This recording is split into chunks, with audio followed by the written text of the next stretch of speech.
Roll out the red carpet and get out your acceptance speech because we have your Backstage Pass to Hollywood. Backstage Pass starts now. In 5, 4. 3, 2, Are you ready?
Hey Explorers, welcome back to Backstage Pass, where we give you the scoop on all things entertainment. My name is Patrick O'Hara.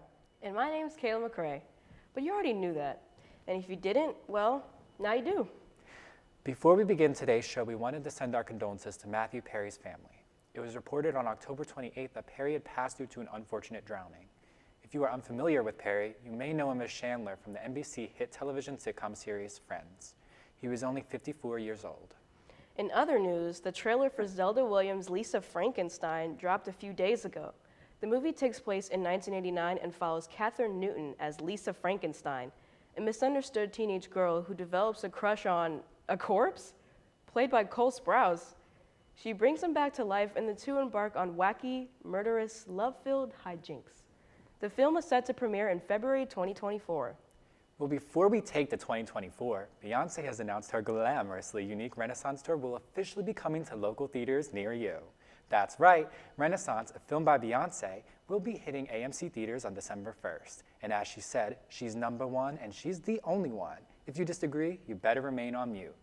But speaking of popular tour movies, Taylor Swift's The Eras Tour movie was released to AMC theaters on October 13th. As of October 12, 2023, it was reported that the film surpassed $100 million at the domestic box office, right before its opening. During its release, however, there became an ongoing trend of Taylor's fans, known as Swifties, screaming and dancing ferociously at this movie's screenings. The Swifties danced in circles, traded friendship bracelets, and even recreated some enchanting scenes from the tour itself. The film then went on to promote Swift's 2019 track from her album Lover, titled Cruel Summer.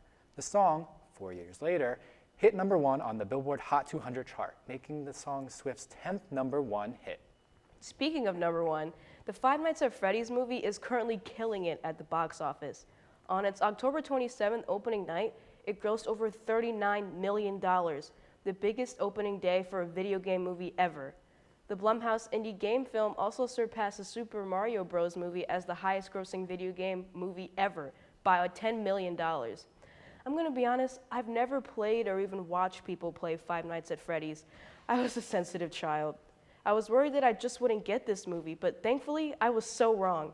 It was a great introduction to the lore of the franchise for me, and I gotta say, those animatronics by the Jim Henson Company were absolutely amazing. I'm so glad to hear that you loved the movie, Kayla. I did as well. A lot, actually. However, many fans and critics were actually disappointed in the film. There were a lot of complaints about the movie being not as scary or gory. Also, people complained they just didn't understand the film. But despite these complaints, it's best to note that the target audience for this film was for fans of the franchise and children overall. Also, the film was rated PG-13, and I think a lot of people overlooked that, yet that was once an indie movie, and becoming a film, I thought it did spectacular with handling the source material. Speaking of indie projects, let's talk about something that has absolutely broken the internet this past week. The amazing digital circus, created by Gooseworks and Glitch Productions on YouTube. Only the pilot episode has been released. It takes place in a totally digital Technicolor circus world and follows an interesting cast of characters. They may not appear human, but they used to be. They're all trapped in the digital circus world for eternity with no clear exit or clear knowledge of how they even got there. Our main character, Pomni, is the newest human to arrive. and she's having a bit of a crisis. There's a ton of mystery, humor, and existential horror to this pilot. Right now, it's at 45 million views, with an active fan base at that. Cannot wait to see where this goes. In other camp horror news, Prime Video's Totally Killer has made some waves. At one point, it was the #1 trending movie on Letterboxd. This movie follows a teenage girl, Jamie, played by Kiernan Shipka, who travels back to 1987 to stop the Sweet 16 killer, who murdered 3 teen girls 30 years ago and would eventually murder her own mother. It very much gives Back to the Future and Scream vibes. Speaking of giving things a watch, our third host, Lucas Alvin, had the honor of attending an elite wrestling event right here in Philadelphia. And luckily, he's here to tell us all about it. Take it away, Lucas. Hey everyone, Lucas Alvin here. While I may not be in the studio this episode, that won't stop me from sharing all things entertainment with you. So let's dive right in. As a Backstage Pass host, I naturally love all forms of entertainment, but it may come as a surprise to some viewers that my absolute favorite form is professional wrestling. Recently, I attended my 4th All Elite Wrestling, or AEW, event on October 25th, right here in Philadelphia at the Liacouras Center. Doors for the event opened at 6 p.m., and as I was entering the building looking for my seat, I was soon surprised to find out that the group I was going with had bought us floor tickets. To be so close to the ring at a show so large felt absolutely insane. As the seats of the arena began to fill up, so did the ring as some fun warm-up matches got the crowd ready for TV. And then at 8 p.m., the show AEW Dynamite went live on TBS with a jam-packed looking card for the next 2 hours. The first match of the night featured Juice Robinson from the Bullet Club Gold faction take on AEW World Champion MJF. This match was wild, so much so that I'll skip most of the in-ring photos because it was hard-hitting, bloody, and a man did a kangaroo kick. I don't have time to explain that last part. Anyway, MJF won, which then led to some interesting future matches and storylines. In the next match, Hook teamed up with guest partner of RVD to defeat the opposing team of the Dark Order. This was a fun match to witness live and also really cool to see RVD in person, especially knowing the history and influence he had on Philly pro wrestling. Following that match was an in-ring segment from legendary wrestler Sting, who had a gift from AEW president Tony Khan. The week before, Sting announced his retirement would come March 2024. But what was this gift that he was getting? The gift led to the appearance of none other than Sting's old rival, Ric Flair. As a diehard pro wrestling fan, I was absolutely losing it because Ric Flair is easily considered one of the greatest pro wrestlers ever. To see him in person was truly a dream come true. After this came 2 title matches. The first featured the team of the Elite, who successfully retained their Ring of Honor 6-man tag team titles against the team of Party Hardy in an extremely athletic match.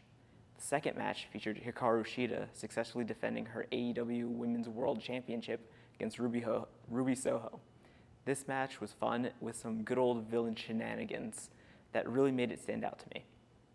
Then came the main event, with the team of Bryan Danielson and Claudio Castagnoli took on Orange Cassidy and New Japan Pro Wrestling's Kazuchika Okada.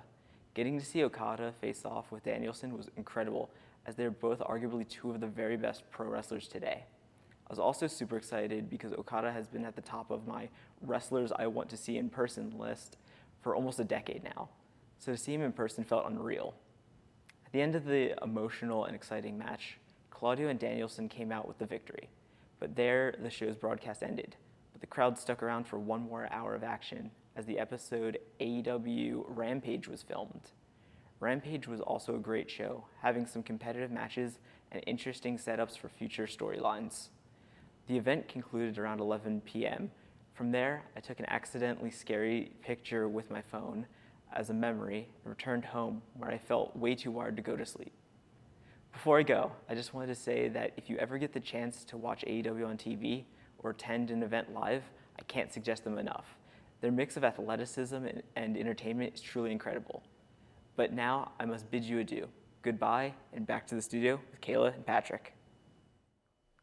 Thank you for the suggestion, Lucas. That event actually sounds really, really entertaining. And speaking of entertainment, although summer went away, still the yearning stayed as Taylor Swift released her re-recorded 5th studio album, The record, titled 1989 Taylor's Version, dropped on October 27th with new versions of the 16 original album tracks alongside 5 previously unreleased songs from the album sessions. It's safe to say she really did build a castle out of all the bricks people have thrown at her over the years, and that she never goes out of style. Speaking of fifth studio albums, Nicki Minaj has once again delayed her album titled Pink Friday 2. It was revealed the delay stemmed from the vinyl copies of the record not being produced in time for release. However, it was also revealed that Nicki was in the process of re-recording the album tracks to make them even better for her beloved fans, also known as the Barbs. The album will be released on Minaj's birthday, December 8th. Kali Uchis has announced her upcoming album, Orquídeas, on her Instagram this past month on October 9th.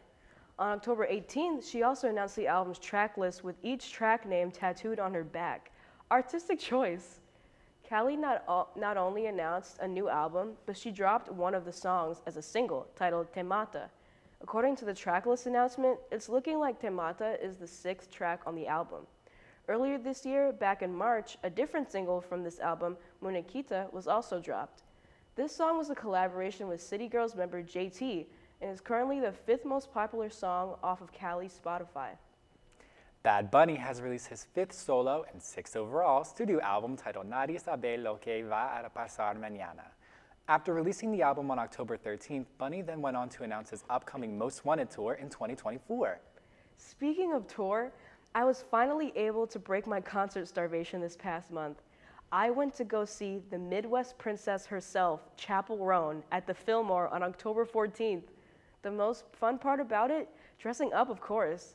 Each city had a dress code based off of one of her songs. Philly was pink cowgirl themed after her song Pink Pony Club. I was very prepared for that. Every concert was also opened by 3 drag queens local to each concert location. And I thought that was such a nice touch. The Philly drag queens, Jade Ferrari, Pie, and Majesty, were such a riot. Chappell herself had such killer vocals, infectious energy and stage presence, and was very interactive with the crowd. Her pink cowgirl outfit, don't even get me started. I think my favorite performance that night was actually her cover of Lady Gaga's Bad Romance. I was not expecting it at all, and she totally made it her own. All in all, great experience. It was definitely worth the temporary tinnitus and back pain from standing. Well, you know, I had the absolute pleasure of seeing Kim Petras in concert on October 13th for her Feed the Beast World Tour. The show, again, was on Friday the 13th at that, which was the day before Kayla's concert. And let me tell you, it was phenomenally spooky. During the show, Kim just let her vocals soar effortlessly as she sang tracks of hers that were just pure fun and enjoyment. She also left a part of her set list to cover her Halloween mixtapes. After all was said and done, all I can really say is woo-ah. Speaking of concerts, we were interested in knowing what the students of LaSalle had to listen to. Here's what they had to say. Hello everyone, and welcome to another segment of Backstage Asks. We are currently here on LaSalle University's quad, and Patrick, what will we be doing today? That's a great question, Lucas. You know, today we are going to be asking some students of LaSalle what they've been listening to as of recently, because we're curious to know what kind of music people are into these days. That's awesome. Let's get right to it. So hello, what's your name? Cole Welsh. I'm Cheyenne. Gabe. I'm Owen. My name is Corbin. Tommy. Nick. Mike. My name is Jack. Peyton Diamond. Joseph James III. Shay Nolan. Michael. I'm Colin. Hi, Kayla. Oh my god, hello fellow Backstage Pass hosts. We missed you for this Backstage Asks. Yeah, I was busy, but I'm here now. So Cole, what music have you been listening to lately? A lot of country music, like Kenny Rogers, Toby Keith, stuff like that. Good. Oh gosh, I've been listening to Olivia Rodrigo's Guts album, and also Noah Kahan. Those are my top 2. Lil Durk. Listen to Lil Zach Bryan. Lil Pump. Cupcake. Lil Baby. I'm a big Foo Fighters guy. The Turnpike Troubadours. Well, okay, so I have actually listened to them lately, but in my opinion, there are 2 basically perfect albums. Good and Evil by Tally Hall, and Welcome Interstate Managers by Fountains of Wayne. I love those very much. Solid choices. I listen to a lot of like Fall Out Boy and Panic at the Disco. Good taste. Been listening to a lot of Five Nights at Freddy's music, band songs. Join us for a bite. Movie comes out tonight. I'm seeing it. I'm excited. Well, I think like the biggest thing I've been listening to currently is probably EDM. But I do listen to rock as well, but EDM is probably more prominent recently. Okay. I guess my favorite artist right now, I was literally talking to my friend about it, would probably be Ray Volpe. Okay. He does like bass dubstep, so if like you're a bass head, like you would love him. The Misfits, Black Flag, Ramones, stuff like that. God. So much like Riot Girl music. Okay. A lot of Daisy Chainsaw, Veruca Salt, oh gosh, the Cranberries. Yeah. Love. I've been listening to a lot of rap. I listen to like a lot of Drake and Lil Baby and Lil Uzi and different artists like that. Any particular songs by them you've been listening to? A lot of patriotic songs. Feeling very patriotic these days. Nice. Very, no, we're around Halloween, so very spooky patriotic. If that's a genre, I would listen to it. I've been into Getting Back.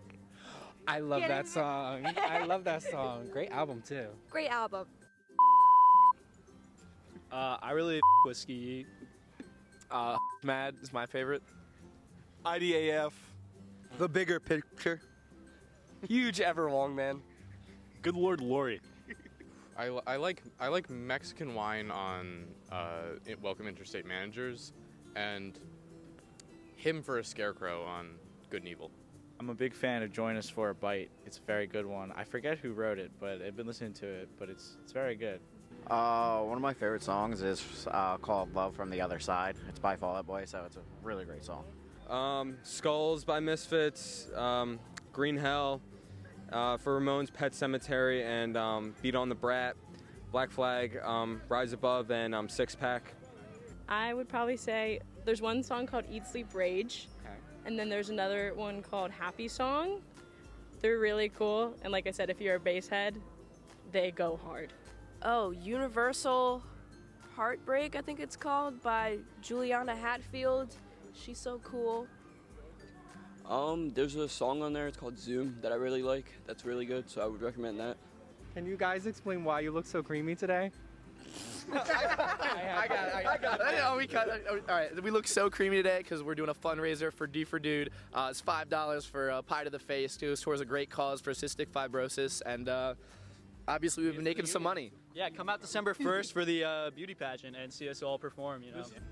Hi everyone, and we really hope you enjoyed that little segment of Backstage Asks. You know, there was a lot of great responses. What do you think, Lucas? Yeah, definitely some great responses. I'll totally check out a lot of the songs that were recommended to us. Artists, and genres. Yeah. Genres. It's really interesting. And we have a real question for you. What have you been listening to? What have you been listening to? What have you, Patrick? That's a great question. I've been listening to a lot of, Taylor Swift, Stream 1989, Taylor's version. I wonder why. What about you? I've been listening to Pixies lately. Okay. The other day I was jamming out to Where's My Mind. Great song. Nice. Yeah. Cool. All right, now let's head back to the studio with Patrick and Kayla. Thanks, Explorers, for that peek into your music taste. Now let's get into some celeb drama. And since we're on the topic of music, we'll start off with Lil Tay and her new song, Sucker for Green. You may know Lil Tay from being that loudmouth little kid who was always bragging about how much money she has. Well, after several years of silence, she's returned with Sucker for Green and its music video. I gotta say, it's actually quite a bob, despite the suggestive lyrics for a 16-year-old. You may also remember a headline or two about Lil Tay being dead.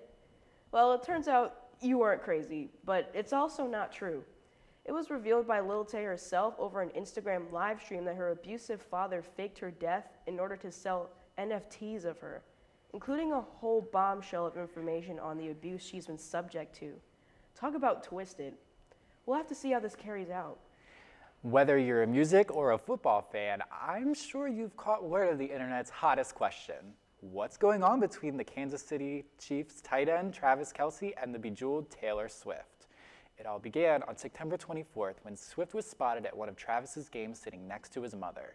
Since then, it's been speculated that the two have become romantically involved. News of the relations has caused fans of both Swift and Kelce to collide. Crazy. Britney Spears has recently released her memoir on October 24th titled The Woman in Me. In this memoir, Brittany recounts her rise to fame and life in the spotlight, and most importantly, her 13-year-old conservatorship under her abusive father. Spears also talks about her struggles with being subject to constant public scrutiny and being tabloid fodder, and even her relationship to Justin Timberlake. In Spears' memoir, she revealed that her and Timberlake had been romantically involved at a point in time where Spears had even become pregnant. She revealed that Timberlake forced her to get an abortion. This was apparently the meaning of her Every Time music video from 2009. Spears also revealed that Timberlake had been using what was considered black culture as an aesthetic. All in all, the memoir wreaked havoc all over social media. If I were you, I'd suggest picking up a copy of her memoir ASAP. Why am I not surprised about some of this stuff? Goes to show how hard it can be existing in the spotlight, or as a woman, or existing in general. While on the topic, we'll now hear a poem from fellow LaSallian and Bashira Armstrong on this very subject. Hello everyone, my name is Bashir Armstrong. I'm an 18-year-old freshman here at LaSalle who also happens to be an inspiring poet and author. Recently, and I mean as recently as 5 days ago, I've created this writing piece about a young woman in the workforce and how mentally it takes a toll on you. So why not write a piece called Oh, to be a Woman, which the title in itself is a sarcastic take on a show called Anne with an E, in which she says, oh, how I love being a woman, in season 3, episode 5, enjoying her coming into her womanhood. And I love this quote because it gives me a sense of pride in my femininity and the women that surround me. But I also hate it because I work in a man's world. So without further ado, this is Oh, How to Be a Woman. Some days I wish to be a man. I feel as though life would be kinder, gentler, softer even to me if I was a man. I would be required to work, be the boss, be the leader, express my frustrations in the form of violence, and somehow that would be okay. My body hair would be acceptable, nor would I be told to shave. Clothes could fit either loosely or tightly, and yet none would pause to look at me. But no, that's not what my chromosomes decided to spin into. Life is not kind, nor gentle, nor softer, but harsh, and mean, and very rough. I'm told to get married and have kids. No value can't produce, but that's not what my heart desires. Except it doesn't matter what I want. Truthfully, it never did. Because desire should never overcome duty. I cannot be the leader, or maybe the sidekick.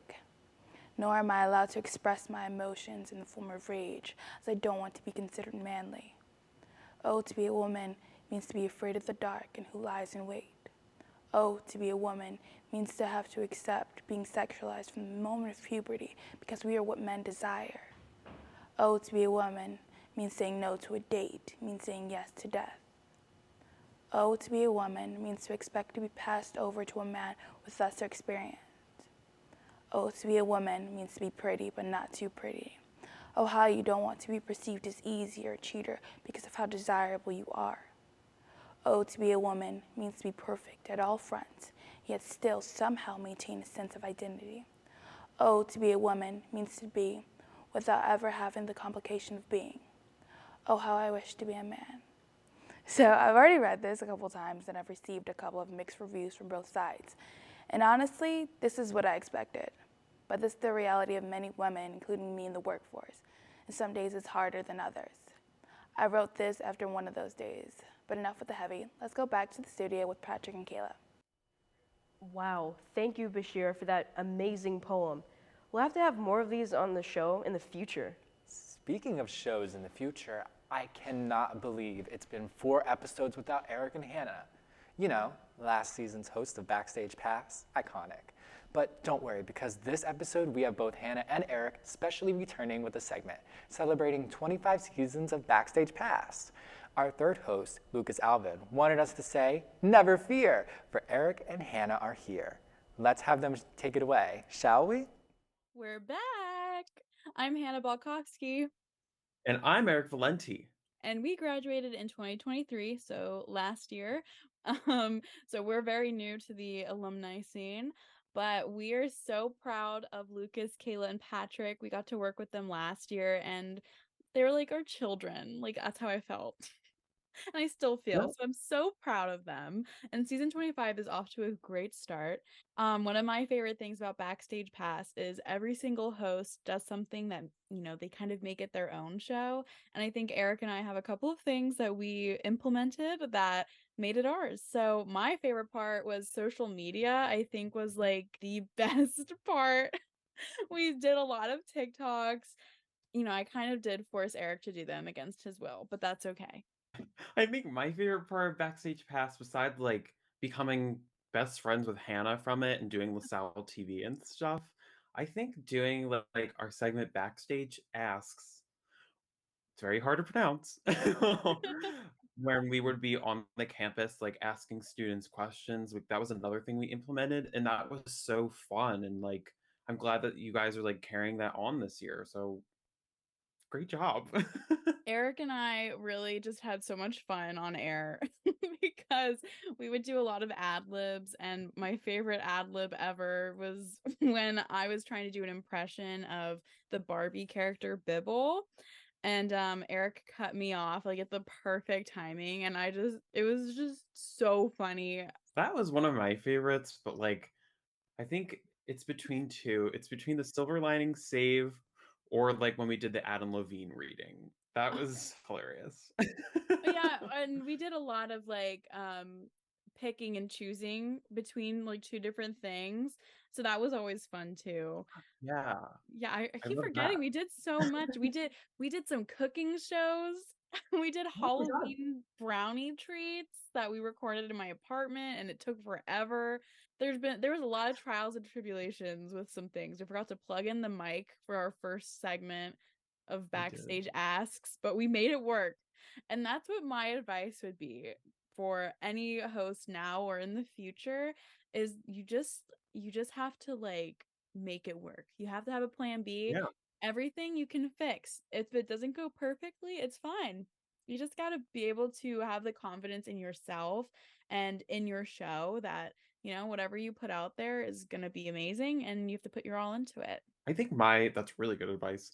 I think my advice for the current hosts and future hosts is just be comfortable with each other. Like when you're on camera, off camera, you don't need to be best friends, but you guys should be cool with each other because that will translate to on camera. It'll feel so natural and comfortable. I think that was something me and Hannah had, and that's why we enjoyed Backstage Pass so much. Yeah, but the most important part is always to have fun with it and Yeah. just do whatever makes you happy and what you want to put out into the world. We're so excited for Backstage Pass to be celebrating their 25th anniversary, and we can't wait for the many, many more seasons to come. Sending it back to the studio. There are so many reasons why that was so iconic. We miss both Hannah and Eric so much. This show wouldn't be what it is today without them both, for sure. Well, guys, it's the end of today's show. Gosh, I wonder how shocked our viewers were about our stories, thoughts, opinions, and all the content we covered today. I wish there was a place they could connect with us. Luckily, you can, through social media. Get out your phone and follow us on these various platforms seen on your screen. Give us a follow, leave a comment, and let us know if you have any suggestions. Have a great week from all of us here on Backstage Pass. I'm Kayla McRae. And I'm Patrick O'Hara. We'll see you next time on Backstage Pass. Yay, we did it. That was so much